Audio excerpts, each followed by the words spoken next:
عالمین وافضل الصلوات واتم التسلیمات علی سید الانبیاء واشرف المرسلین وعلی آلہ واصحابہ اجمعین۔ معزز و مکرم حاضرین و ناظرین، طلباء کرام، علماء دین، وارثان منبر و محراب، آج کی اس نشست سے ہم سیدنا امام محمد بن محمد الغزالی رضی اللہ تعالی عنہ کی انتہائی خوبصورت اور پر اثر رسالہ ایھا الولد کے مضامین آپ کی خدمت میں پیش کرنے کا آغاز کر رہے ہیں۔ امام محمد الغزالی رضی اللہ تعالی عنہ کا یہ رسالہ طلباء کے لیے، اہل علم کے لیے، واعظین کے لیے، دعوت دین کا کام کرنے والوں کے لیے، کسی بھی طرح جو دین کی خدمت سے منسلک ہیں ان تمام افراد کے لیے ایسا خوبصورت نصیحت نامہ ہے کہ جسے پوری زندگی اپنے پیش نظر رکھنا اہل علم کے لیے بہت سی برکتوں کے اور رحمتوں کے دروازے کھولتا ہے۔ امام محمد الغزالی رضی اللہ تعالی عنہ کی زندگی کے سفر پہ ہم ایک گفتگو اس سے پہلے کر چکے ہیں جو ہمارے یوٹیوب چینل تفہیم الاسلام فاؤنڈیشن پہ موجود ہے۔ اس میں میں نے تفصیل سے یہ بات عرض کرنے کی کوشش کی ہے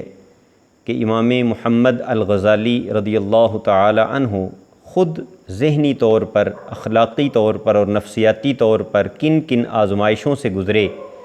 اور اللہ سبحانہ و تعالی نے ان آزمائشوں سے گزرنے کے بعد کس طرح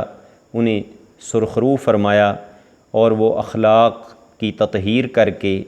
اپنے ظاہر اور باطن کی پاکیزگی حاصل کر کے اس اعلیٰ مقام پر پہنچے کہ جہاں وہ ہزاروں لاکھوں لوگوں کے لیے ایک مسیحا بن کر، ایک روحانی امراض کے معالج بن کر سامنے آئے۔ امام غزالی رضی اللہ تعالی عنہ کا یہ رسالہ اس لائق ہے کہ اسے حرز جاں بنایا جائے، وظیفہ زندگی بنایا جائے، اور میں اس نیت کے ساتھ اس رسالہ کے مضامین اپنے بھائیوں کے سامنے، اپنے احباب کے سامنے پیش کر رہا ہوں کہ اس برکت سے اللہ سبحانہ و تعالی مجھے بھی، میرے بھائیوں کو بھی، تمام طلباء کرام کو امام محمد الغزالی رضی اللہ تعالی عنہ کی بیان کی ہوئی ان زرین نصیحتوں کو اپنے دل و دماغ میں سمونے کی اور ان پہ عمل کرتے ہوئے اپنے علم کو عمل کے زیور سے آراستہ کرنے کی توفیق عطا فرمائے۔ امام محمد الغزالی رضی اللہ تعالی عنہ کے یہ رسالہ لکھنے کا سبب یہ بنا کہ ایک طالب علم آپ کی خدمت میں حاضر ہوا۔ اس نے کچھ عرصہ امام غزالی رضی اللہ تعالی عنہ کے پاس گزارا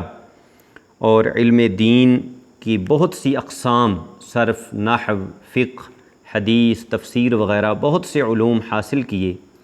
اور ان علوم کی تکمیل کرنے کے بعد وہ طالب علم عالم دین بن گیا اور واپس اپنے علاقے میں چلا گیا۔ جب وہ واپس اپنے علاقے میں پہنچا تو وہاں اس نے فراغت میں بیٹھ کر، تنہائی میں بیٹھ کر اس بارے میں سوچنا شروع کیا کہ میں نے بہت سے علم حاصل کر لیے ہیں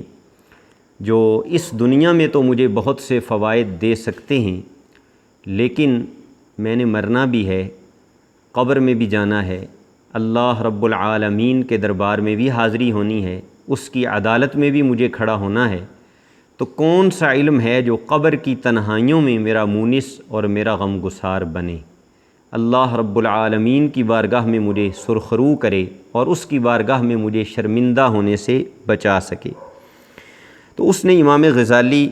رضی اللہ تعالی عنہ کو خط لکھا، ایک عریضہ لکھا، اور اس میں اپنا یہ سارا خیال امام غزالی یعنی اپنے استاذ اور اپنے شیخ کی خدمت میں پیش کیا اور کہا کہ آپ مجھے اس بارے میں نصیحت فرمائیے، مجھے ایک نصیحت نامہ لکھ کے بھجوا دیجیے جو میں ساری زندگی اپنے پاس رکھوں، اسے وقفے وقفے سے پڑھتا رہوں تاکہ وہ نصیحتیں مجھے بھولیں نہیں اور میں اپنے رستے سے ادھر ادھر بھٹک نہ جاؤں اور غفلت کا شکار نہ ہو جاؤں۔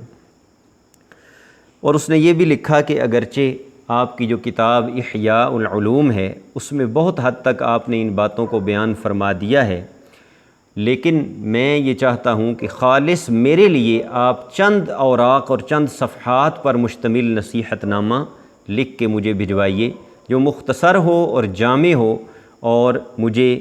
اس علم تک پہنچا دے کہ جو علم صرف اس دنیا میں نہیں، قبر کے اندھیروں میں اور میدان محشر میں مجھے ذلت سے، رسوائی سے، اللہ کی ناراضگی سے بچا کر خالق کائنات کی خوشنودی اور رضامندی تک پہنچائے۔ تو اس کے جواب میں امام غزالی رحمہ اللہ تعالی نے یہ چند صفحات لکھے ہیں، جن کا لفظ بلفظ مفہوم اور اس کی تھوڑی تھوڑی تشریح اور وضاحت میں آپ حضرات کے سامنے پیش کرنے کی کوشش کروں گا۔ آپ فرماتے ہیں اعلم ایھا الولد والمحب العزیز، کہ اے میرے بیٹے، اے مجھ سے محبت کرنے والے میرے پیارے طالب علم، اللہ سبحانہ و تعالی اپنی اطاعت اور فرما برداری میں تجھے لمبی زندگی عطا فرمائے۔ یہ دعا ارشاد فرمائی۔ اس کے بعد فرماتے ہیں کہ اللہ تعالیٰ تجھے اپنے محبوبوں کے رستے پر چلائے، اپنے پیاروں کے رستے پر چلنے کی توفیق بخشے۔ اچھی طرح اس حقیقت کو جان لے کہ تو نے مجھ سے نصیحت پوچھی ہے، تو نصیحت لینے کے لیے اصل دروازہ وہ رسول اللہ صلی اللہ تعالیٰ علیہ وسلم کا دروازہ ہے۔ ان منشور النصیحت یکتب من معدن الرسالہ، کہ رسالت کی وہ کان اور نبوت کا وہ فیض جو اللہ سبحانہ و تعالیٰ نے حضور کو عطا فرمایا ہے، اصل دروازہ وہ ہے کہ جہاں سے نصیحت لی جائے اور جہاں عرض کیا جائے کہ ہماری رہنمائی فرمائیں۔ ان کان قد بلغک منہ نصیحہ فأی حاجۃ لک فی نصیحتی، جب تجھ تک حضور کی نصیحتیں پہنچ چکی ہیں، حضور کے ارشادات مبارکہ پہنچ چکے ہیں، ان کی مبارک زندگی تمہارے سامنے کتابوں میں لکھی ہوئی موجود ہے، تو پھر تمہیں میری نصیحت کی کیا ضرورت باقی رہ گئی ہے کہ جب حضور اکرم صلی اللہ تعالیٰ علیہ وسلم جیسی بلند و بالا ہستی کے ارشادات موجود ہوں تو پھر میں وہاں کیا کہہ سکتا ہوں۔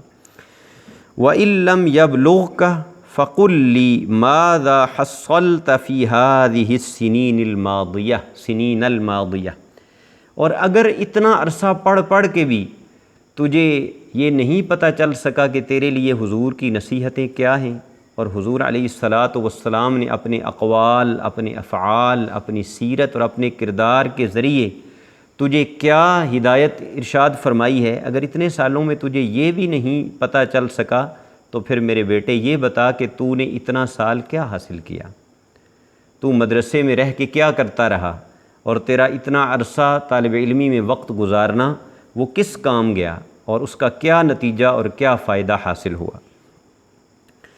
تو یہ کہہ کر امام غزالی رضی اللہ تعالی عنہ نے اسے یہ بتا دیا کہ میں جو بھی نصیحت تجھے کروں گا وہ میری طرف سے نہیں ہوگی، میں تو ایک نمائندہ ہوں، وہ نصیحت میں رسول اللہ صلی اللہ تعالی علیہ وسلم کے مکتب نبوت سے لے کر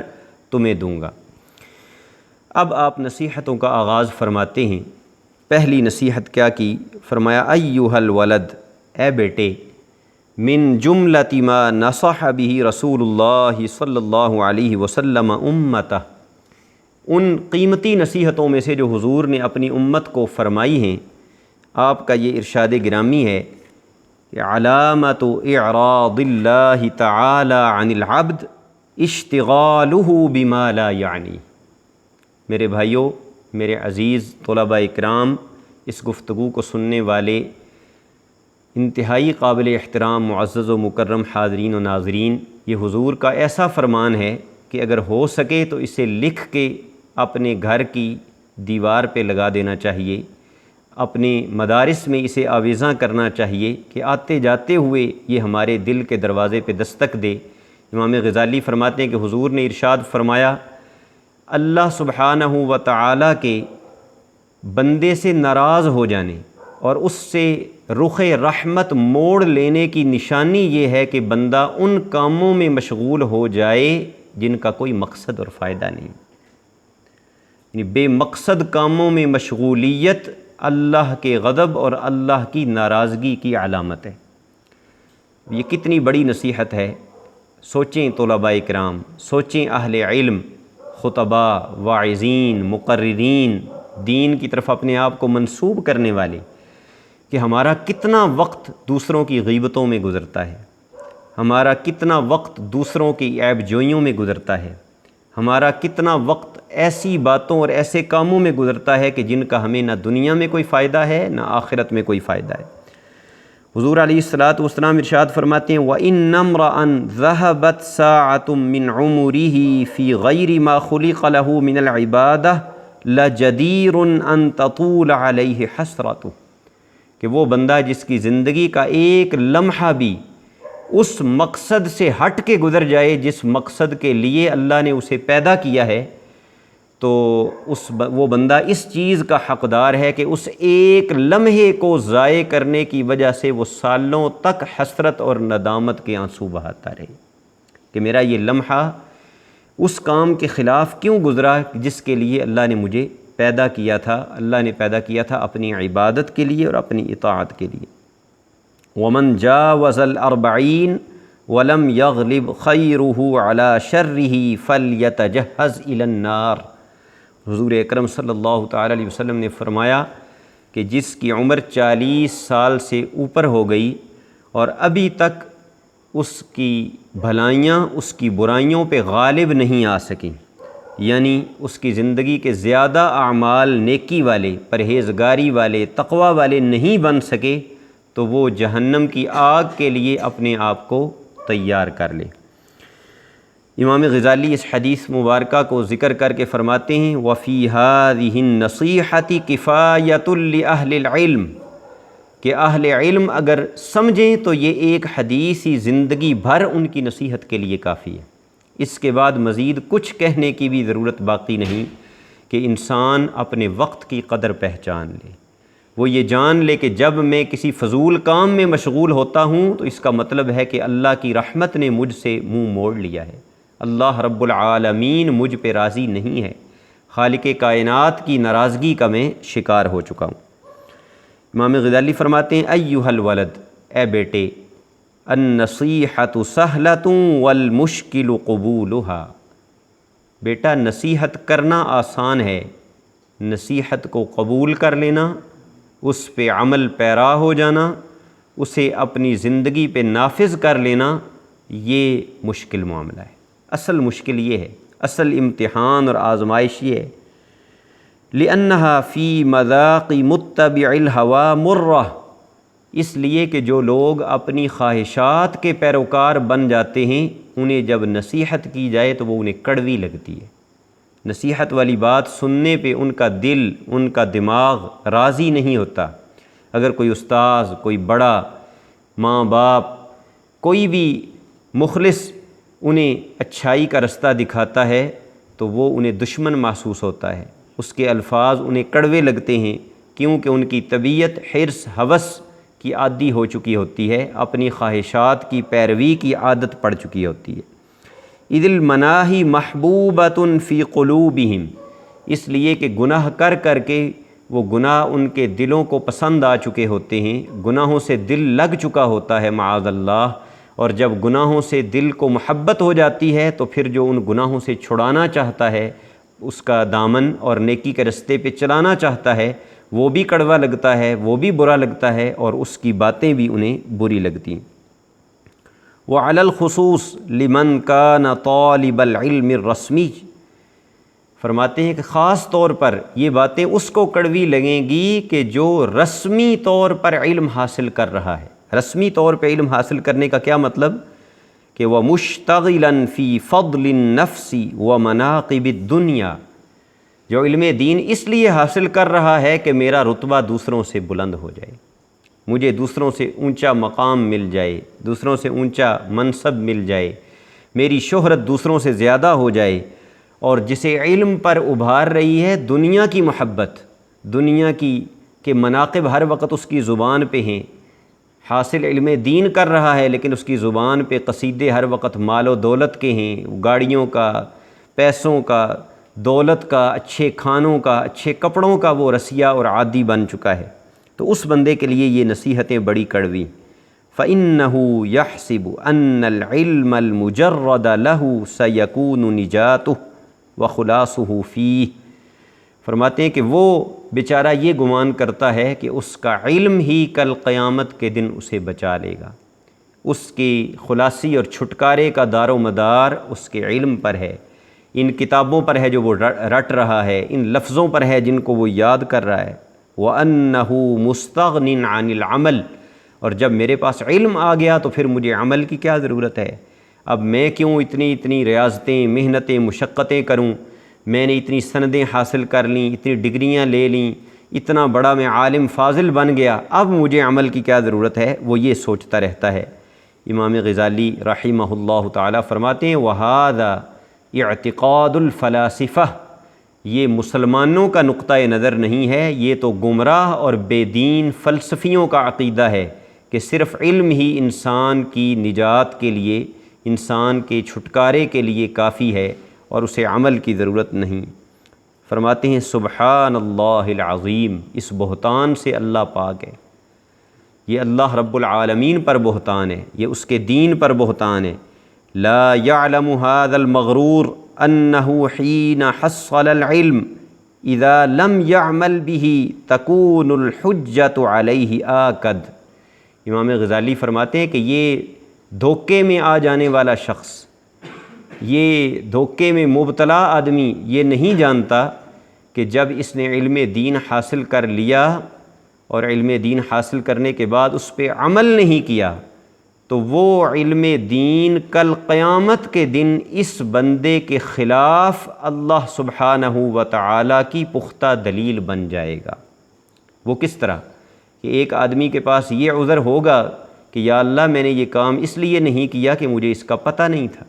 یا اللہ میں اس برائی میں اس لیے پڑا کہ مجھے پتہ نہیں تھا کہ یہ برائی ہے، تو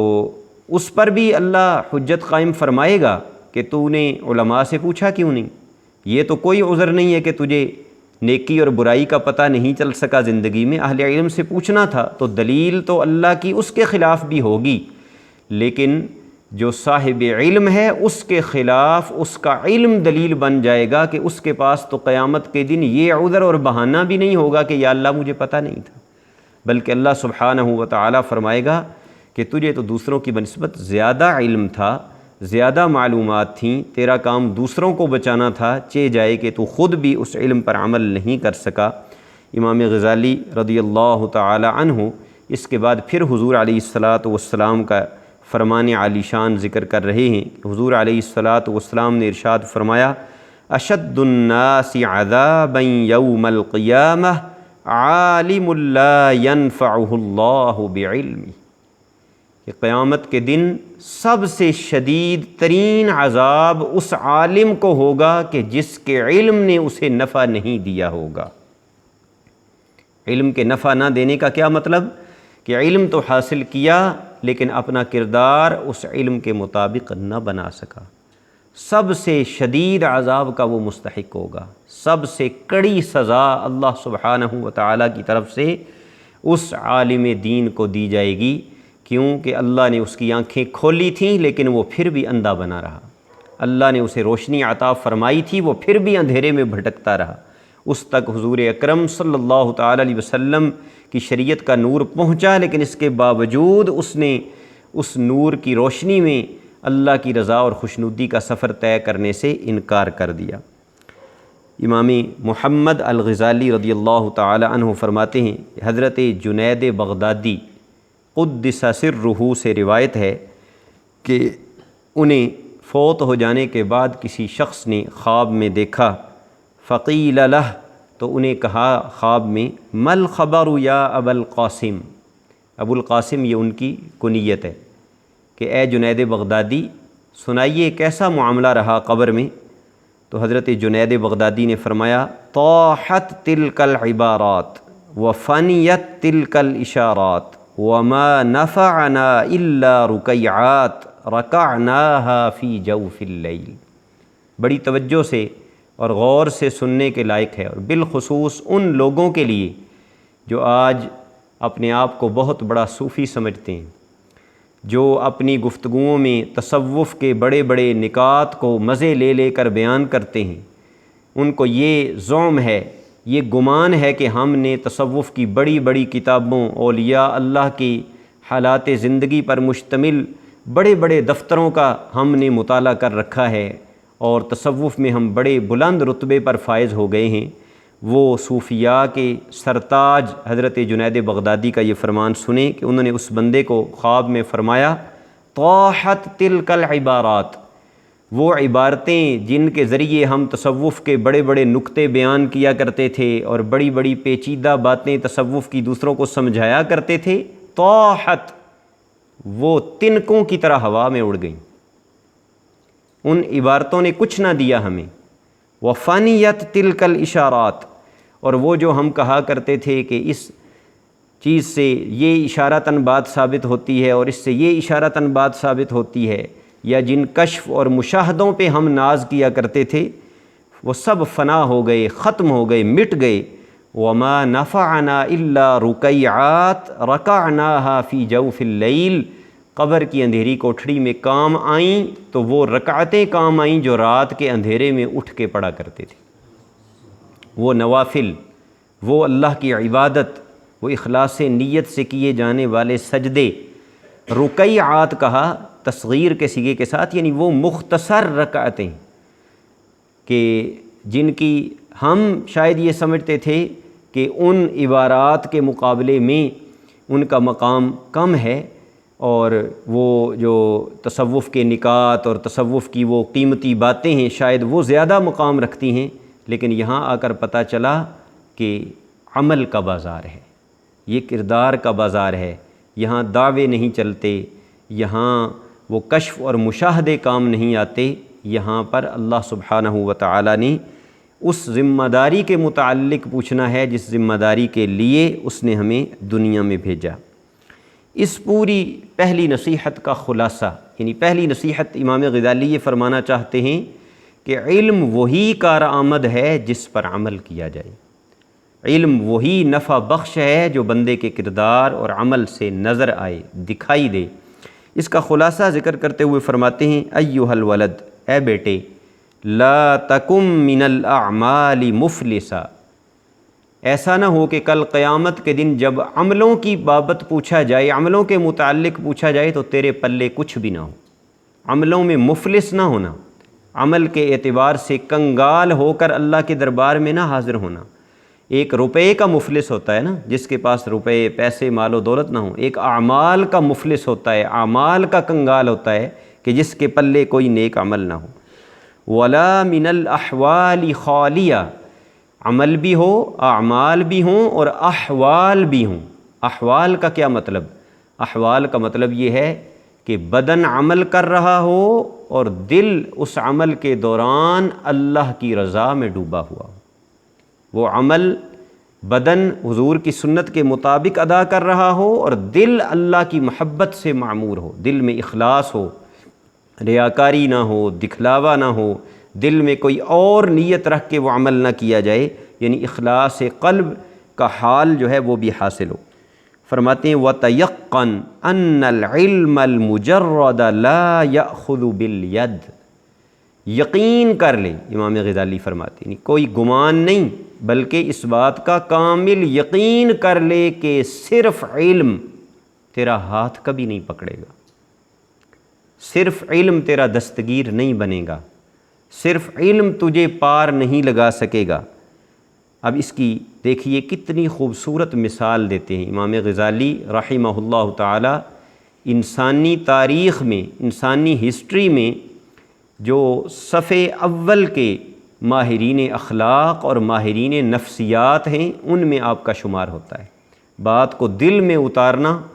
مثال دے کر بات کو ذہن نشین کروانا، یہ امام غزالی ہی کا کام ہے۔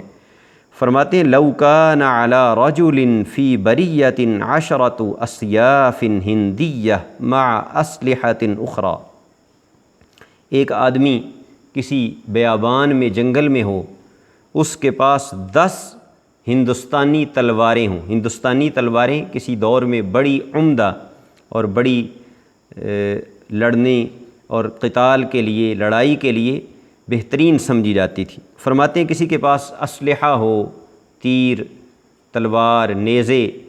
اور ہندوستانی تلواریں ہوں بہترین، وَكَانَ الرَّجُلُ شُجَاعًا وَأَهْلَ حَرْبٍ، بندہ ہو بھی بہادر، جنگی مہارت رکھتا ہو، اسے لڑنا آتا ہو، تلوار زنی، تیر زنی کا ماہر ہو۔ فَحَمَلَ عَلَيْهِ أَسَدٌ عَظِيمٌ مَهِيبٌ، ایک بہت ہی خوفناک شیر اس جنگل میں، بیابان میں اس بندے پر حملہ آور ہو جائے۔ امام غزالی فرماتے ہیں فما ظنک،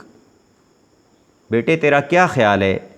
هل تدفع الاسلحة شره عنه بالاستعمالها وضربها، اسلحے کو اٹھائے بغیر، استعمال میں لائے بغیر، تلوار چلائے بغیر، نیزہ پھینکے بغیر، کیا وہ اسلحہ خود پڑا ہی اس بندے کا دفاع کر سکے گا؟ کیا وہ اسے شیر کے حملے سے، اس درندے کی چیر پھاڑ سے بچا سکے گا؟ وَمِنَ الْمَعْلُومِ أَنَّهَا لَا تَدْفَعُ إِلَّا بِالتَّحْرِيكِ وَالضَّرْبِ، فرماتے ہیں یہ تو سامنے کی بات ہے، بچہ جانتا ہے کہ جب تک کوئی اسلحے کو اٹھائے گا نہیں، اسے چلائے گا نہیں، اسے استعمال میں نہیں لائے گا، تو اس وقت تک وہ خود بخود نہ حرکت میں آئے گا، نہ وہ شیر کو مارے گا، نہ اس بندے کو اس کے نقصان سے بچائے گا۔ تو فرماتے ہیں فَكَذَا، بالکل اسی طرح، لَوْ قَرَأَ رَجُلٌ 100,000 مَسْأَلَةٍ عِلْمِيَّةٍ، اگر کوئی بندہ 1,00,000 علمی مسائل کو سیکھ لے، وَتَعَلَّمَهَا، انہیں پڑھ بھی لے، یاد بھی کر لے، وَلَمْ يَعْمَلْ بِهَا، لیکن ان پہ عمل نہ کرے، ان کو اپنائے نہیں، اپنے کردار کا حصہ نہ بنائے، لا تفیدہ الا بالعمل، تو وہ 1,00,000 یاد کیا ہوا اور سمجھا ہوا مسئلہ اس بندے کے حق میں فائدہ مند تبھی ہوگا جب وہ اس پہ عمل کرے گا۔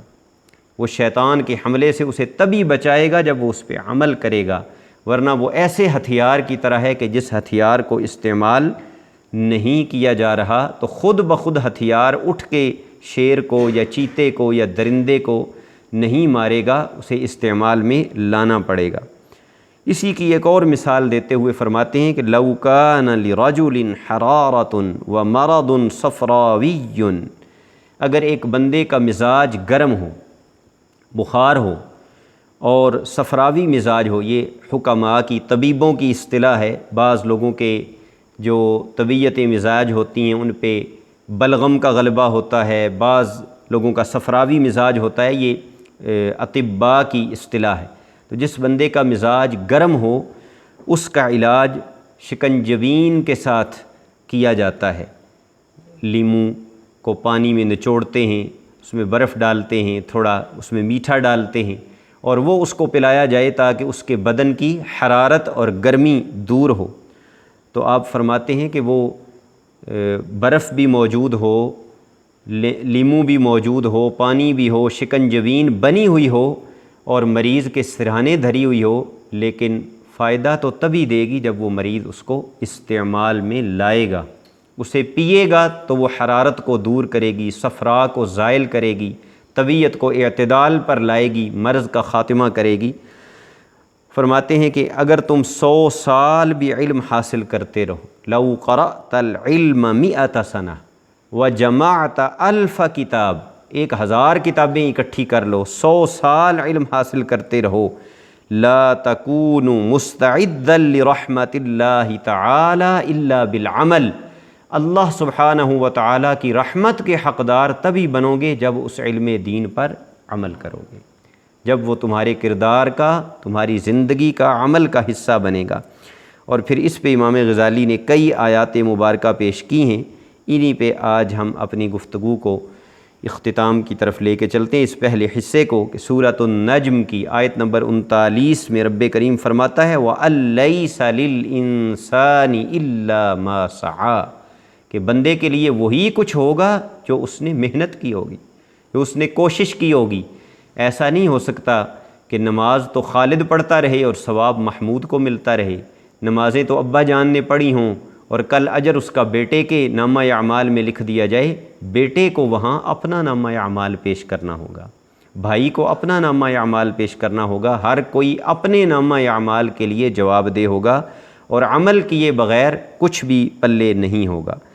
فمن کان یرجو لقاء ربہ فلیعمل عملا صالحا، سورہ کہف کی آیت نمبر 110۔ رب کریم فرماتا ہے کہ جو یہ امید رکھتا ہے کہ اس نے رب سے ملاقات کرنی ہے، تو پھر جب کسی عظیم ہستی سے ملاقات ہو تو اس کے لیے کچھ نہ کچھ تیاری کی جاتی ہے، تو اللہ فرماتا ہے جو میری ملاقات کی امید رکھتا ہے اسے چاہیے کہ وہ نیک عمل لے کر آئے، اعمال صالحہ بجا لائے۔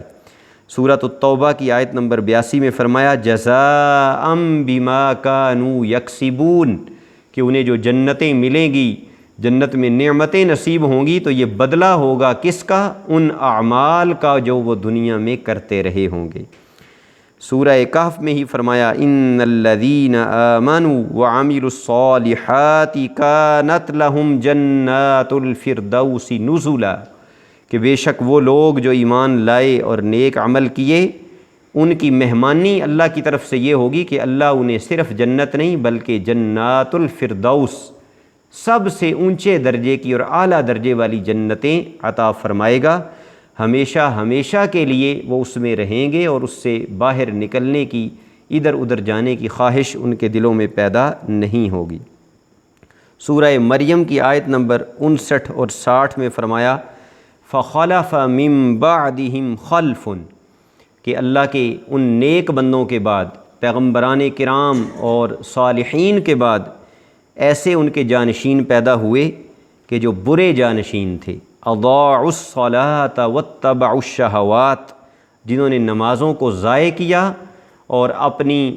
دلی خواہشات کے پیچھے چل پڑے، فسوف یلقون غیا، تو عن قریب تم ان کو دیکھو گے جہنم کے سب سے نچلے گڑھے کے اندر وہ پڑے ہوں گے، الا من تاب وآمن وعمل صالحا، ہاں مگر وہ لوگ جنہوں نے توبہ کر لی، ایمان لے آئے اور نیک عمل کیے، فَأُولَئِكَ يَدْخُلُونَ الْجَنَّةَ وَلَا يُظْلَمُونَ شَيْئًا، یہی وہ لوگ ہوں گے جو جنت میں داخل کیے جائیں گے اور ان پر کوئی ظلم نہیں کیا جائے گا۔ امام محمد الغزالی رضی اللہ تعالی عنہ کہ رسالہ ایھا الولد کی اس پہلی نشست کا خلاصہ کلام یہ ہے کہ امام غزالی نے اپنے اس طالب علم کو اور ہم سب کو یہ نصیحت فرمائی کہ علم اس وقت مفید بنتا ہے جب اس کے ساتھ ساتھ عمل کا نور، عمل کی روشنی اور کردار کی خوبصورتی بھی بندے کو حاصل ہو، ورنہ کتابوں کے انبار اور بڑی بڑی عبارتیں زبانی یاد کر لینا، حدیثوں کو اور آیات کو رٹ لینا، فقہی مسائل کو ازبر کر لینا، منطق اور فلسفے کی بڑی بڑی بحثوں میں مہارت حاصل کر لینا، یہ انسان کے لیے ایک مٹی کے ذرے کے برابر بھی وقعت نہیں رکھتا، یہ ان چیزوں کا علم حاصل کرنا۔ اگر اس بندے میں حسن کردار نہیں ہے، حسن عمل نہیں ہے، ان چیزوں کا مقام اور مرتبہ تو بہت بلند ہے، قرآن کریم کا، احادیث مبارکہ کا، ان علوم کا، تو قصور ان علوم کا نہیں ہے،